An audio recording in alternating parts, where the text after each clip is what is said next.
जितना भी डॉक्यूमेंट्स है सारे डॉक्यूमेंट्स त्रुटिपूर्ण है। इनके पास कोई कागज ही नहीं है। कल रात से ये ट्रांजिट रिमांड के लिए घूम रहे हैं और बिना कागज के आ रहे हैं। तो सारा चीज का दूध और पानी का पानी होना है। बिहारी होने का सजा मिला मनी मेराज को या मुसलमान होने का सजा मिल रहा है? देखिए कहीं अभी वो केस में तो अभी जिस हिसाब से आरोप है उस आधार पर जाति और धर्म के आधार पर नहीं कहा जा सकता है। लेकिन नमस्कार दोस्तों, इस टाइम पे मनी मिराज और रोनू द ग्रेट के बीच में चल रहा विवाद और मनी मिराज जी को होगी फांसी। 10 अक्टूबर 2025 को मनी मिराज जी को दी जाएगी फांसी। गाजियाबाद पुलिस ने ये बात बताई है। नमस्कार, अस्सलाम वालेकुम दोस्तों, मैं आपका याज खान और आज मैं थोड़ी सी बात करूंगा मनी मिराज और रोनू द ग्रेट के बारे में। जैसा कि मुझे पता लगा है कि गाजियाबाद पुलिस ने मनी मिराज को अरेस्ट किया है पटना से, और ये भी पता लगा है कि बिना इंफॉर्मेशन दिए, बिना वारंट के पुलिस ने अरेस्ट किया है। और जहाँ तक मैं न्यूज़ देखा और मनी मिराज के वकील का जब मैंने वक्तव्य सुना या बहुत सारे लोगों से बात हुई तो पता ये भी लगा कि पुलिस डायरेक्ट आके जो है अरेस्ट की है, जबकि रूल के हिसाब से तो यूपी पुलिस को जो है बिहार पुलिस से कंसल्ट करना चाहिए और उसके बाद जो है वहाँ के लोकल पुलिस के जरिए अरेस्ट होता है। फिलहाल ये कानूनी प्रपंच है और उस दिन शायद सैटरडे संडे में भी पड़ा था, इस वजह से भी कुछ समस्याएं आई थी। मैं ये कहना चाहूँगा कि कानूनी दांव पेच या कानूनी चीज़ों को मैं उतना गहनता से पता भी नहीं है और उन चीज़ों के बारे में उतना मुझे इन्फॉर्मेशन भी नहीं मिली है। जितना मुझे पता लगा उतना ही मैं बोल रहा हूँ, बता रहा हूँ। सबसे बड़ी चीज़ होती है कि रिश्ते जो होते हैं ये पर्सनल होते हैं, और जब पर्सनल रिश्ते जब बिखरते हैं तो उसमें मैं कहना चाहूँगा कि उस चीज का समाधान होना चाहिए। उस चीज को आदमी को खींचतान नहीं करनी चाहिए, नहीं उसमें पॉलिटिक्स होनी चाहिए।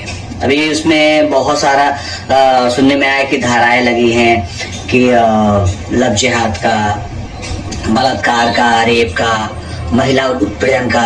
तो मुझे लगता है कि अगर जो लड़की अगर आपके साथ 3 साल से है और सब कुछ सही चल रहा है, सब सारी चीजें उठना, तो मुझे लगता है कि कानून को और पुलिस को इन सब चीजों पर भी ध्यान देना चाहिए कि अगर जो लड़की 3 साल से ये सब क्यों सह रही थी, 3 साल से उसके दिमाग में क्यों नहीं आया, अगर 3 साल से वो मनी मिराज के यहाँ रह रही थी तो क्यों नहीं उसका दिमाग काम किया कि हम मनी मिराज के यहाँ क्यों रह रहे हैं। कुछ दिन रहती बोलती कि नहीं, अगर आपको मेरे से शादी करनी है, सही में शादी करनी है और सही से मुझे आप दिल से प्यार करते हैं, तो आप बिल्कुल मेरे घर पे आइए, मेरे माता पिता से बात कीजिए और शादी कीजिए।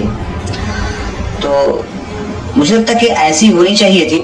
अभी देख रहा हूँ कि इसमें जो है इसको पॉलिटिकल किया जा रहा है, हिंदू मुसलमान बनाया जा रहा है। तो मैं कहूँगा कि यार देखिए, रिश्तों को जब रिश्ते सही रहते हैं तो कोई नहीं जानता, जब रिश्ते बिखरते हैं तो दुनिया जानती है और उसमें बहुत सारी खामियां आती हैं। जो लड़का लड़की एक दूसरे से प्रेम करते हैं, जब प्रेम जब तक है सही है, प्रेम में थोड़ा सा मतभेद हुआ तो इतनी सारी दोषें निकल जाती हैं। तो ये गलत है। इसमें मैं कहूँगा कि कोई पॉलिटिक्स ना हो, और मैं कहूँगा कि